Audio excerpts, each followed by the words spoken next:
Welcome to Fade to Chat. Golden Age cinema. Movies of the 30s, 40s, 50s, and sometimes into the 60s. Basically the studio system and how it kind of influenced stars and movies that were made. I'm Marty Gencius, a podcaster and kind of a movie fan. And with me always is co-host Cindy Rotz, also a movie fan. And what we've been doing lately is we've been alternating. We always alternate the choices. And so I chose a movie that I know Cindy likes, and I had minimal exposure to it, but some appreciation. This week, we're going to talk about All About Eve from 1950. It's a 20th Century Fox, written and directed by Joseph L. Mankiewicz, who has his own history of writing and directing that's been very influential across the years. And we'll get to that in terms of talking about the director's perspective of it. Of course, he's related to Ben Mankiewicz of T.C. Turner Classic Movies. I think he's a great uncle or something like that, or some relationship. It's part of the Mankiewicz family. And so, Cindy, tell us why you have a love for this movie. First of all, I love Bette Davis. I know she is overly dramatic, even just in her everyday speaking, but I love her. And I'll be honest with you, this movie was I think, a departure for her. I had grown up watching her in movies like Hush, Hush, Sweet Charlotte, Whatever Happened to Baby Jane, and those were really the only roles I knew her in. And when I saw her in this one, I just thought it was a complete departure for her, and it was almost like the opposite of how I was used to seeing her, and I really enjoyed seeing her in a different role because I was used to watching, like I said, Hush Hush Sweet Charlotte scared me to death, and Whatever Happened to Baby Jane when I was growing up. Those movies, they were like horror movies to me, Mm-hmm. and this was just the complete opposite. So I really enjoyed seeing her in a different role. Yeah, we had a pre-show conversation about Streisand, and you're not a fan of Streisand. I wouldn't say I'm a big fan of Streisand, but I can appreciate her singing in some of the roles, the comedic stuff that we done. We were talking particularly about What's Up, Doc from 1972, and how that movie was a throwback to a lot of the 30s and 40s comedies as an attempt by the director doing that film. And I think my reaction to Bette Davis is similar to your reaction to Barbra Streisand.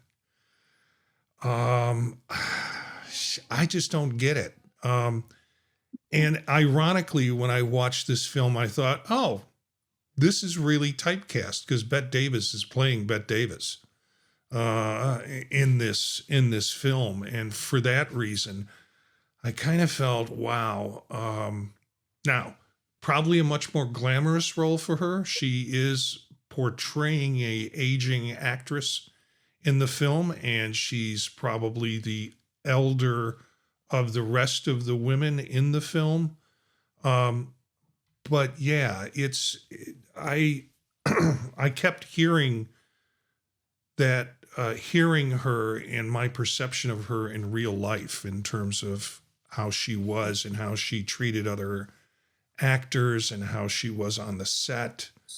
All of those things, pretty much her character.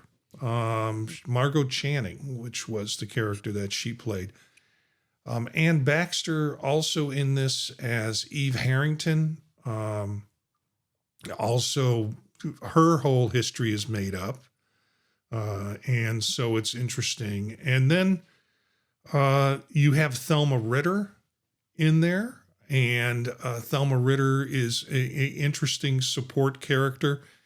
And also Marilyn Monroe shows up, and it's ironic. She shows up in the title.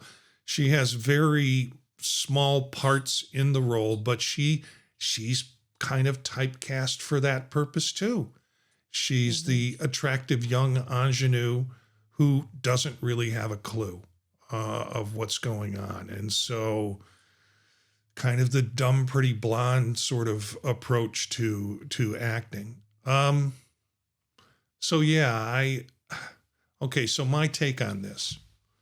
I think I've seen it 3 times now, maybe 2.5, because I watched it a while ago, and my memory of it is this is a pretty clever film. And it was enjoyable to watch and listen. There are lots of great lines in this film. And then I watched it the second time, and it was tedious for me to get through. Because I think it's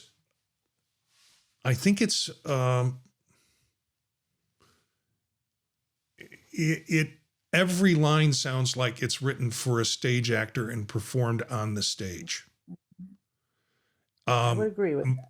Mankiewicz does a brilliant job in that script, but after a while, it's like, can I have some real people in here? Because I don't think people talk like that unless they're scripted to talk like that. But the thing that retained my interest was listening to the dialogue, but knowing where this was going to wind up, it was like, I just want to get through this movie. And this is a fairly long movie, 138 minutes. So yeah, long for that time period in the 50s. So then I said, okay, we're going to do this show. I need to watch it again. And I started watching it last night while doing some other work, and didn't get all the way through it for a third time. It could have been time. It could have been, but I really knew where it was going. And it's women cannibalizing each other. And that just gets it. To me, it feels like watching a housewife show in some ways, with better dialogue. Oh my! Oh, Yeah, rough. and I know it's pretty rough, but it's the same visceral. After the third time, it's the same visceral experience. Should everybody see this film? Yes. Will everybody like it? Most likely on the first watch. Will it be something you want to return to? And I'm being too harsh when I say it's like watching The Housewives with better dialogue. It is well scripted, and its progression, and it starts out with a current time, does a flashback, and then ends off with the current time experience. The men are stupid in this movie, generally. So, yeah, they're just props in this whole thing that women are manipulating, generally manipulating in the film. Well, I think there's one exception, though. I think George Sanders, who played Addison DeWitt, I don't think he was a prop. He knew very well what was going on with Eve, and I think he manipulated her at the end. Yeah.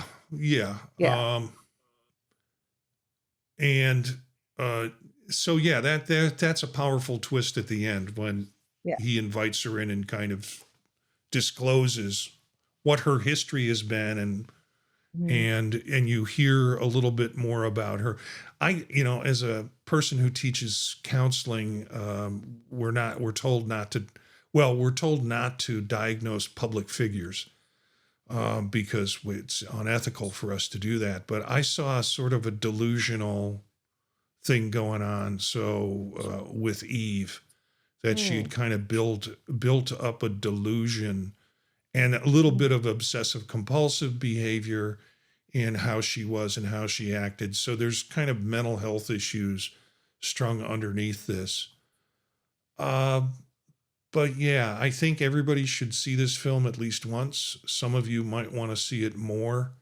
The dialogue is exceptional. I had to listen to the dialogue and often missed what was said next because I was processing what it was. But it was very poetic. It was very, there's lots of metaphors through the whole thing, that they're speaking in metaphors in many cases. Very clever dialogue. So yeah, and a couple of times I laughed, because the dialogue was so cutting, in the process. But often you had to look. It was like the scene, the scene with the dialogue, and somebody says the snipey thing right at the end of it. Cut. So you go through these long tirades of conversation, and then Eve says something like, "It's going to be a bumpy night," and just consider it a missed forward pass. Those little zingers were kind of put at the end of most scenes, and yeah, Mhm. your I'm going to thoughts? agree with you. I'm going to Yeah, agree with you that I was excited to watch this. I got through it the first time. I thought, "Yep, good movie. Really enjoyed it." Second time I watched it, I'm like you. I thought, "Okay, let's get on with this. I know what's going to happen." And I kind of kept hitting the fast forward button a few times. It's like, "Go on, go on, go on. Let's get through this scene." And I got a little bit tired of it in that respect too. yeah. So I do know what you mean. And it also, we talked about the bad seed and how that was so overdone with the speaking and the projecting. And this was not, I don't think it was quite the same as the bad seed, but a little bit so, because like you said, they didn't speak in a normal conversational tone. It was always like they were delivering their lines every single time. It didn't feel natural. Well, but I think it was intentional. It was to Mhm. to kind of, uh, give the listener an idea that this is a fantasy world that they live in, that is scripted and has particular archetypes, and those archetypes play out, in that world. And sort of, you can ask the same question: what are the archetypes in your world, whatever your world is, if it's teaching or if it's Mhm. business or whatever. Those archetypes show up in this movie. Lloyd Richards, by Hugh Marlowe, I think, is a character, in this. He's the playwright, isn't he? I think he's the playwright. Yes. Karen's husband, yeah. Yeah, and Gary Merrill is plays Bill Simpson, who is the director. Hmm. Where is Gregory Ratoff as Max Fabian, and Max plays the producer with the German accent. And I liked him. yeah, and I kept trying to figure out from that period, because I did some search to figure, and I'll share that. Maybe I'll share it now, in fact. I did some search in the to find out if any of these characters were based on true characters, because Mankiewicz was involved in Hollywood, and obviously knew the theater and knew the Mhm. archetypes types of the theater. So there was a long-standing rumor that Margo Channing, Bette Davis's role, was linked to Tallulah Bankhead, who was kind of a histrionic Right. theatrical grande dame for her sharp wit, her hard drinking, and also volatile temperament. Bankhead did not like that comparison at all. No surprise there. Yes. Yeah. Um, there's also, this is kind of based on a story of an actress who was had a real life experience of a manipulative young admirer, Hmm. and it was Elizabeth Bergner was the actress who had this real life experience. And Eve Harrington, Ann Baxter's character, is thought partially to reflect on the real admirer that was dealing with Bergner, and a reflection of that from that real life experience. Addison DeWitt, George Sanders, your drama critic and your theater critic, was compared to George Jean Nathan. He was a feared New York theater critic of the era that had lots of power and lots of influence. So, yeah, but I kept trying to find Max. And, there were some film directors of the 30s, 40s, and 50s, and I didn't pursue it because I didn't have time before the recording, that were German directors, and I kind of felt that's where Max's archetype was drawn from. Just interesting character, Max, altogether. He, in a lot of ways, like most of the males who are being manipulated in this film, are very impotent in that. And he says at one point, he just throws his hands up and says, I have no control here. I forget what the line was. And he always had heartburn. He always had what? He had heartburn.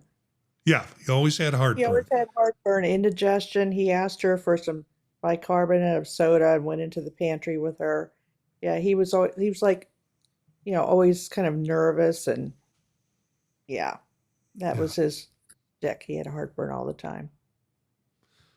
Thelma Ritter, who plays kind of the long-term assistant and aide to Margo Channing, Bette Davis's character, comes in the film, and Eve becomes a threat to her, I think.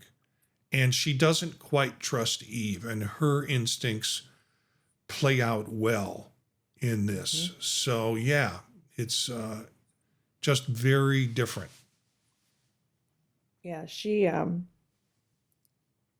was on to her, I think, from the very beginning and didn't trust her. Yeah, she had probably the best sense of character in the whole group. She kind of knew when people were speaking in metaphors and what they actually meant. She had some very cutting lines in terms of this. Judy Holliday won for Born Yesterday. Yeah, I get that. Over. Yeah, because they split the Oscar between Bette Davis and Ann Baxter, and that's why neither of them won. Yeah. Because she insisted on being not supporting, but the main one. Who? Ann Baxter? Ann Baxter. Yeah, she insisted that she not be a supporting put in a supporting role. Yeah. Well. Mm-hmm. Supporting, Josephine Hull won that for over Celeste Holm. Oh, Josephine Hull's in Harvey. Right. Yeah. Yeah. Art direction, cinematography. Yeah. Yeah, I can see The Third Man winning over All About Eve. So Thelma Ritter was nominated for Best Supporting Actress for the 1951 Oscars. I think this kind of defined her character, that she wound up getting cast in a lot of the future roles, sort of that snippy assistant with the gravelly kind of voice that, so every, many times she, I think, was cast in that role. Prior to this, she was cast in roles that didn't kind of have that approach or that style, but she did not win Actress in a Supporting Role that year. There was quite a few nominations. I think, was there like 14? Did I read that? 14 nominations. Yeah. And the actors in this basically did not get the recognition in terms of winning. Well, George Sanders won for Best Supporting Actor in a Role. And, but although many of the actors were nominated, actors were nominated, why don't you talk about the Best Actress role? That was, you had a storyline behind that. Yeah, apparently they split it between Bette Davis and Anne Baxter. Anne Baxter felt that she did not want to be in the supporting actress role, that she deserved the best actress role. And because they split it, neither of them won. Yeah. And that caused a lot of resentment, as you can understand, between the two of them. Bette Davis felt she would have won if Anne Baxter hadn't done that. And it went instead to, what did we say, Judy Holliday? Judy Holliday from Born Yesterday. Yeah. And I get that. Her role, I think she had played it on Broadway prior to that, prior to doing the movie version of it. And then the winner for actress in a supporting role, which would have been the opportunity for Anne Baxter to take that position, went to Josephine Hull from Harvey. And I'm sure she did a wonderful job in that, but I think Anne Baxter would have won that category. I agree. Looking at the other actresses that were in that category, Thelma Ritter was in that category. What am I talking about? But I think if Anne Baxter would have been in that role, she probably would have won it over Josephine Hull from Harvey, and over Thelma Ritter too. So yeah, because I just watched Harvey, and we're going to talk about that a little bit later. Yeah, I don't think there's really any comparison between the two. I think definitely Anne Baxter, excuse me, would have won Best Supporting Actress if she had agreed to take that role instead of the Best Actress. You know, speaking of actresses, Claudette Colbert, who we saw in It Happened One Night, was originally cast as Margo Channing. I can't see her. I haven't seen her in a lot of roles with a lot of stretch. And Margo Channing required a lot of stretch. At that point, I hadn't seen her in stuff with a lot of stretch. So this fell to Bette Davis, and this was, I think, a typecast of Bette Davis in real life. So she was able to portray it in a way that I think Claudette Colbert couldn't have done. She had, I think apparently, Ingrid Bergman could have handled it, maybe. She's a I'm little sorry. bit, Ingrid Bergman.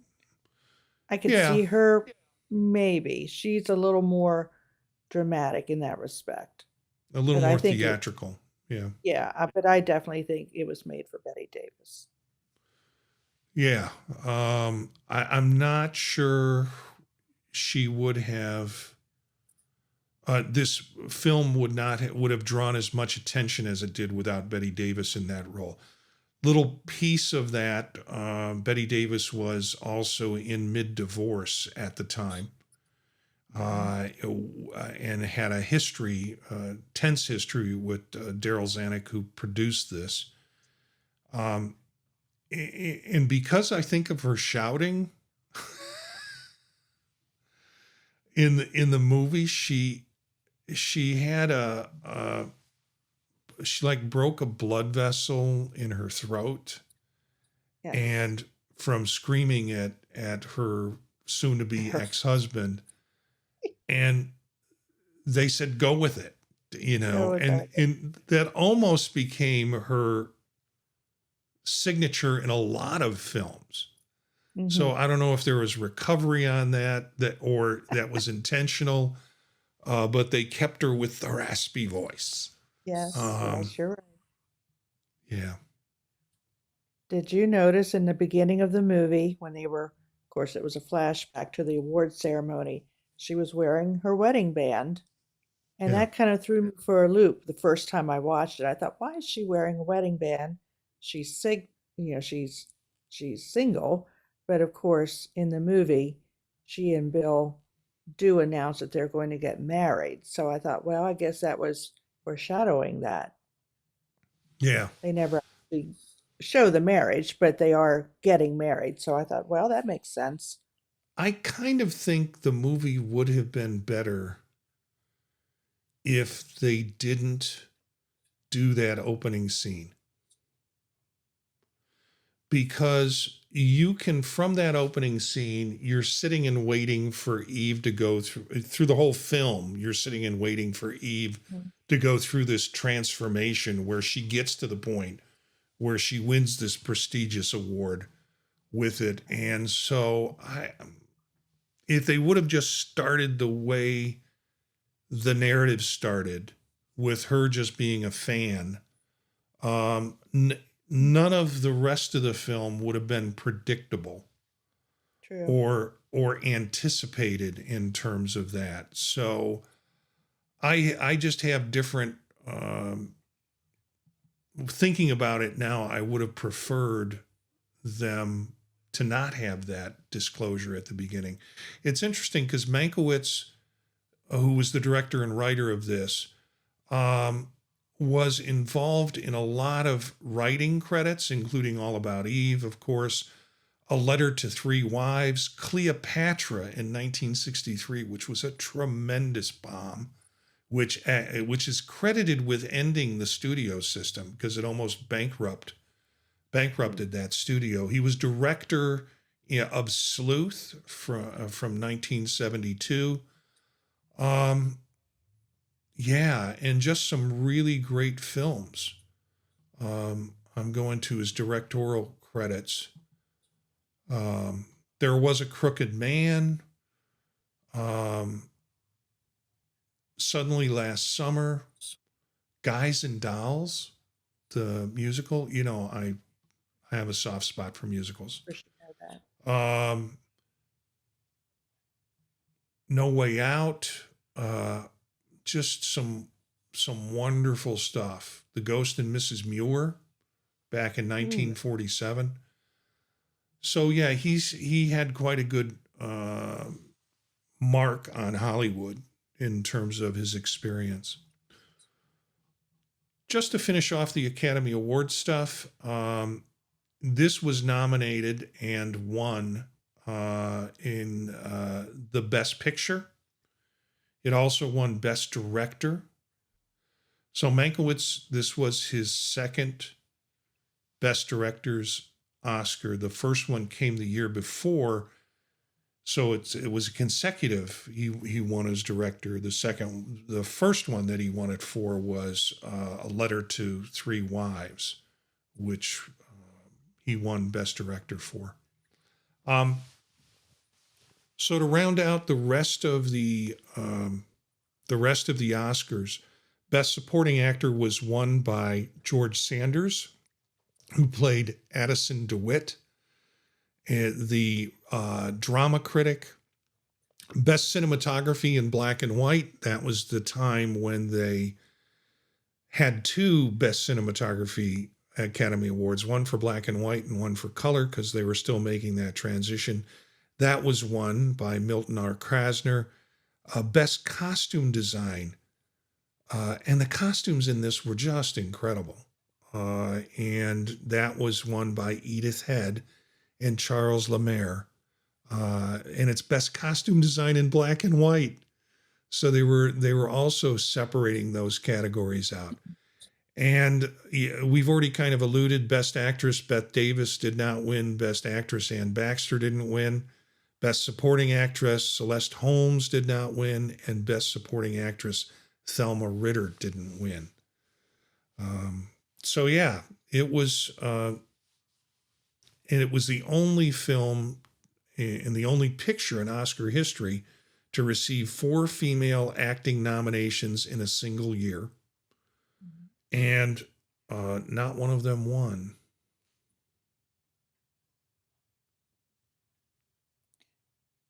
I read a little bit of trivia about the costume. I don't know if you did or Oh, not. go ahead. During the party scene, she was upstairs dressing. She had that beautiful dress on, a kind of sheer top, and Thelma Ritter had to come up and help her zip it. She couldn't get it zipped. Yeah. That actually did not, they said that did not fit her. They couldn't, the way they had fitted it on her, they couldn't put it up on her shoulders.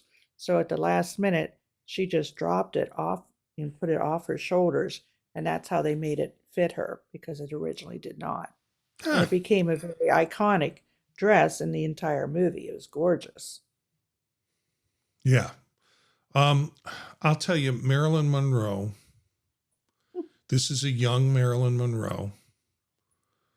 Yeah. Uh, Absolutely stunning in this film, and also her costume and her dress design was Yeah. for Marilyn Monroe. Um, Yes. Right. it was, yeah. I She have to couldn't say remember her her face lines. looked very different though. Didn't her face, I'm Yeah, sure you weren't looking, but I no, thought she really looked different. yeah, she So much really looked younger. much younger, and her face Yes. was much thinner than Thinner. other Hmm. roles that we've seen her in. And Yeah. her, her body uh, seemed to be much more thinner, svelter, I Hmm. guess, or than in other roles. So she really played the young actress and had the look of the young actress Yes. at that time. She couldn't remember her lines. She was so intimidated and scared. I guess she had a scene with Bette Davis. They had to do 10 takes on because she couldn't remember her lines. Bette Davis was not pleased with that. That she was saw her as non unprofessional in terms of her preparation for it. Yeah. So, which is ironic because Margo Channing, there's that whole thing about how she takes the freedom to change the dialogue and change the direction Exactly. when she's Make up it. on stage. Yes. Yeah. Yes, exactly. Yeah, and I think they said Addison DeWitt in real life, George Sanders, he was married to Zsa Zsa Gabor, Yeah. and she was extremely jealous of Marilyn Monroe and said that, you are not going to speak to her unless it's, during your scenes, that she was extremely jealous of her in that movie, which I think is interesting that Zsa Zsa Yeah. Gabor would be And jealous. was there some implication that they were considering her for the Marilyn Monroe part? They were going to put Jaja in? I didn't read that. Okay. All right. Yeah, could Um, be. Celeste Holm had a pretty rocky relationship with Bette Davis in this film because she was so impressed by Bette Davis. She came in and greeted her on the first day of shoot and said, "Good morning." And Bette Davis replied, "Oh, yeah, good Yeah, manners." yeah. And that turned her off right away. And she never spoke to Bette Davis again voluntarily for the rest of the production.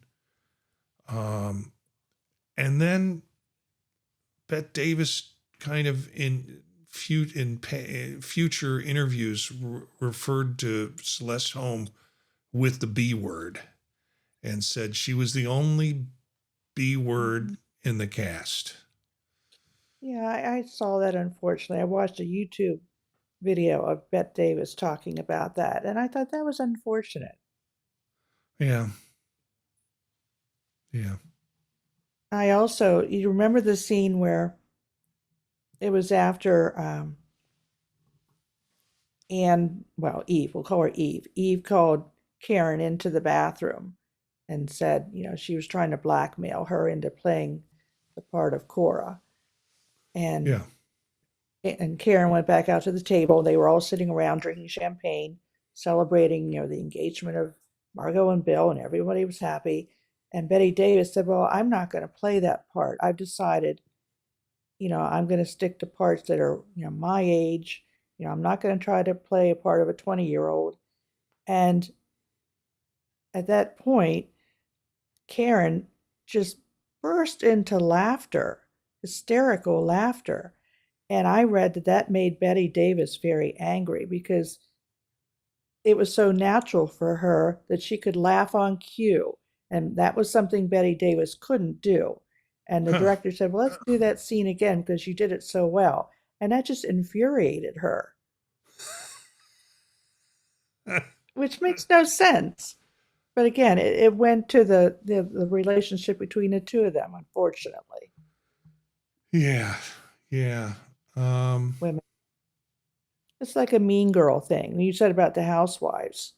yeah. It's like mean girls.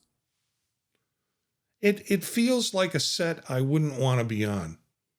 Hmm.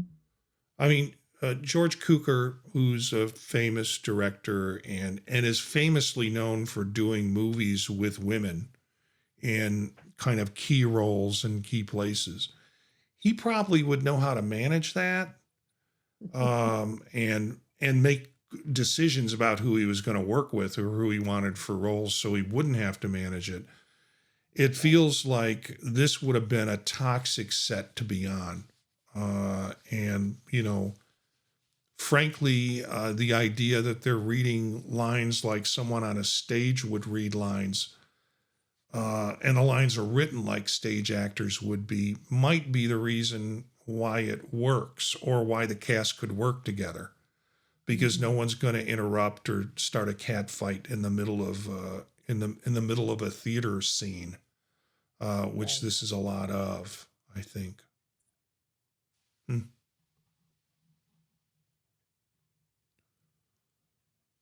I don't know if you have more trivia or things to share with listeners or viewers of this.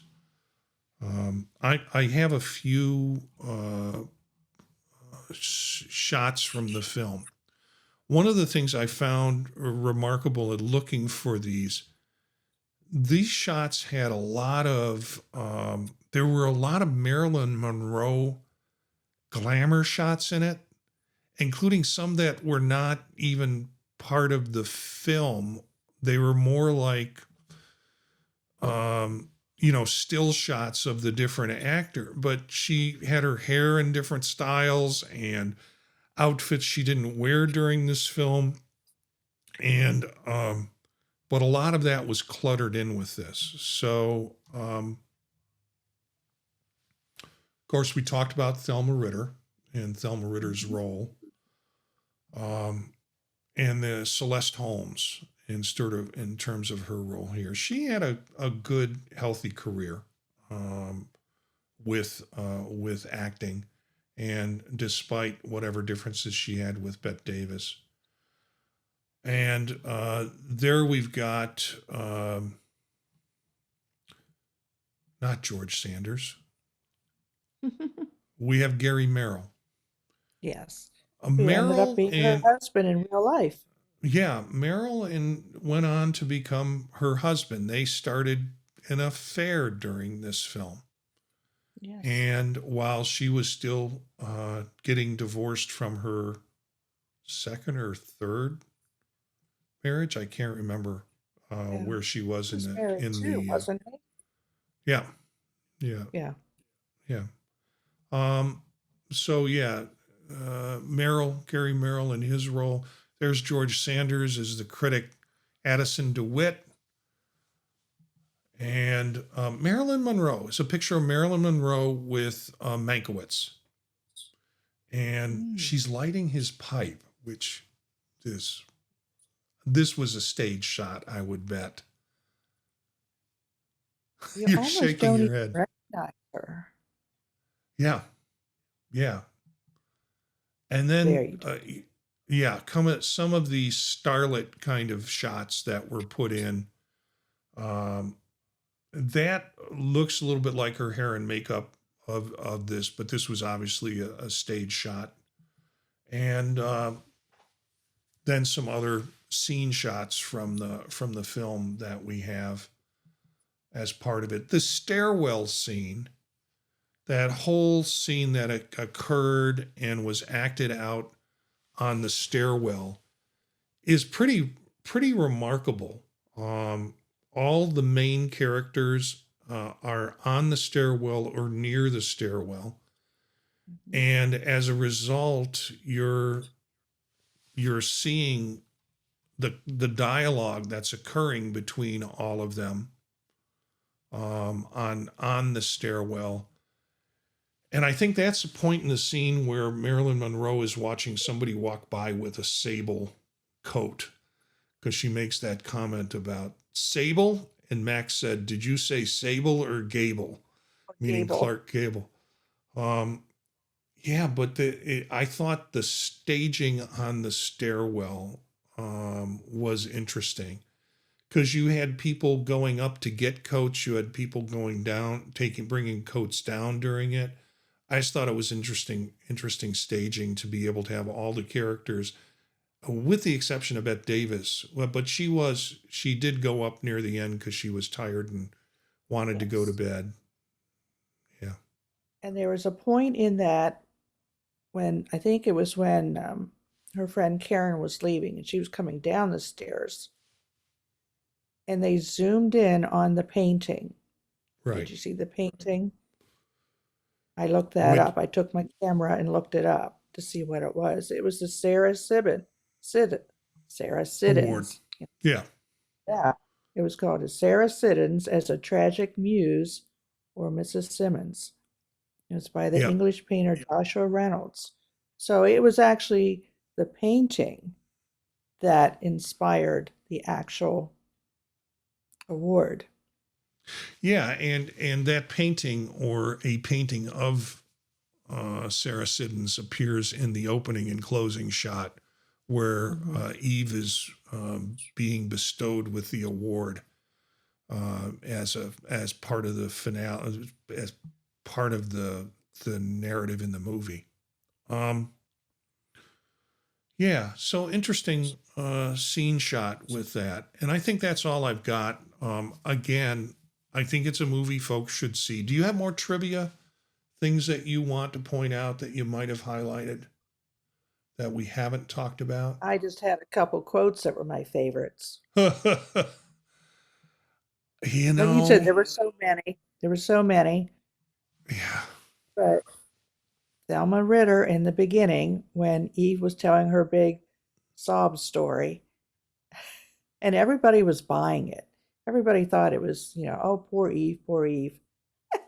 And Thelma Ritter says, everything but the bloodhound snapping at her rear end. Yeah. I think she knew from the very beginning that this is just too much.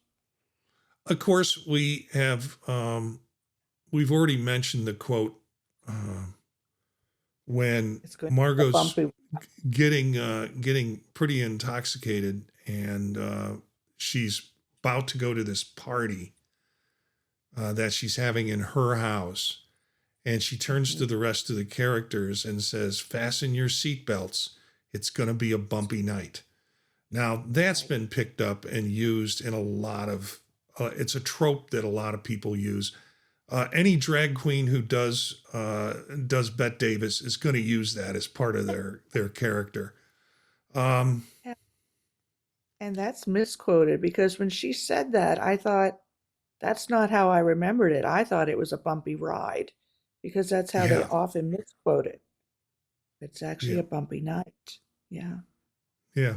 I have a couple. One that I alluded to before, it was like when Eve attempts to, I think, steal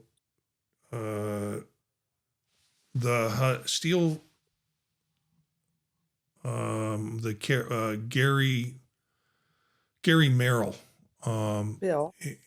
Bill, away and from Margo, because that's the missing piece. He needs to have Margo. She needs to have a Bill in order to kind of transform herself into Margo. She's like, she regrets it, and he says, "I'll just consider it an incomplete forward pass." And an interesting football analogy with it. So that was one that I remember. And then the one that makes me, I think, is very thoughtful, but it also kind of says what theater people think of film and television. When Marilyn Monroe, Miss Casswell, is her character's name. When George Sanders, the critic, says, well, I think your next move is going to be to television because she did such a terrible audition for this theater piece. And she says, tell me this, do they have auditions for television? And Addison DeWitt says, that's all television is, my dear, nothing but auditions. And I think it's how theater characterizes other media. It's sort of like they're lesser than, and maybe these are opportunities for them to audition for theater if they ever get to that level of skill. Yeah, I caught that.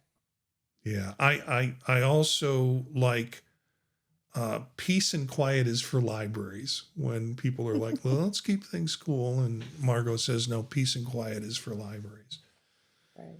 So those are my quotes. And if you go on to IMDb, see the movie first, then go on to IMDb. And I started to look for quotes on IMDb so I can get them correct. Mm-hmm. And then I got to the bottom of a page of quotes and it said 50 more. And I was like, I don't have the time or energy, but I can see this movie has got like 100 great quotes in it or more. Because again, the dialogue is so, has so many quips in it, and it's so well written that it's not an action. I mean, it's not a shoot 'em up action film. This is really all about the dialogue. So we could go on for hours for quotes.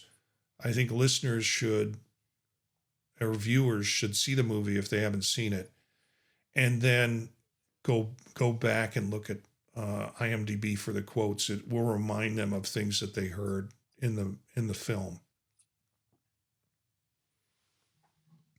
Do you have any more on quotes? Anything else?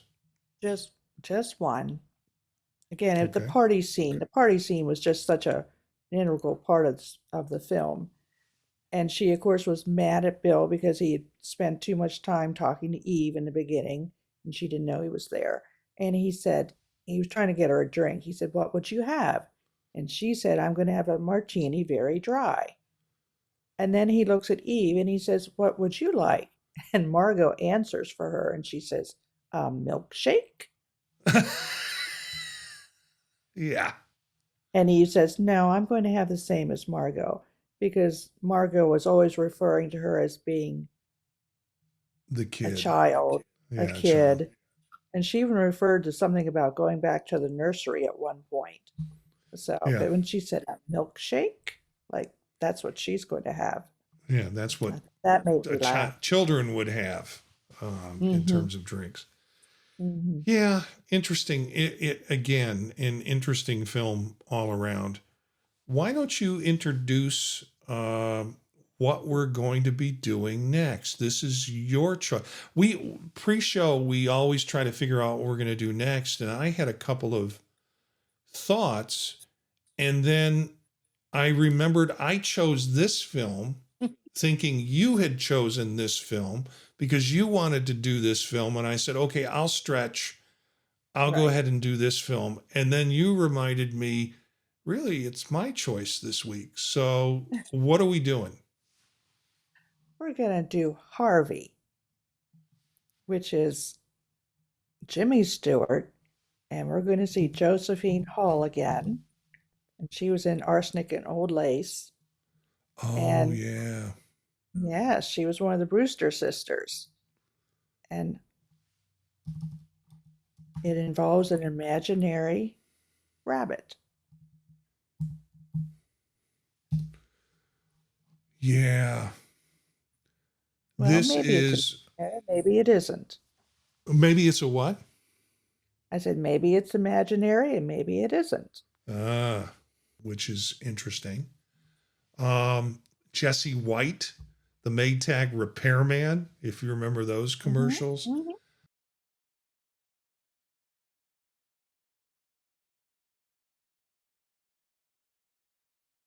Yeah, it'll be a fun film. I have never seen it. This came as a shock to you. I have never seen the play of which it's based on, although, as I said pre-show, it's springtime, so there's got to be a high school around here who's doing Harvey as a play. So yeah, it'll be a first time watch for me, and that's always fun. So thanks for pressing me on that. Sure. So thanks, Cindy, for doing this and being a co-host and bringing these interesting films to me and to other folks to look at. Thanks for listening or viewing this. If you're viewing this this episode, we do this kind of out of fun, Fade to Chat. Check us out, subscribe, just because those subscriptions kind of help our souls. It really doesn't help us financially, but it helps our souls to see people subscribing. Comment. You can email us at thepodtalknetwork@gmail.com if you have ideas for films. If you have comments on films that we've talked about, you can put in nice comments in YouTube or in your podcast review. We'll have a lot of links and a lot of the trivia in the show notes. So some of those things will be cues for you to remember about this film and interesting facts that are part of it. You can find out everything that we do. Our YouTube channel, let's go with that, is youtube.com/@fade-to-chat. So if you want to watch this and watch how the sausage gets made, you can see the kind of almost raw version of the recordings that we do.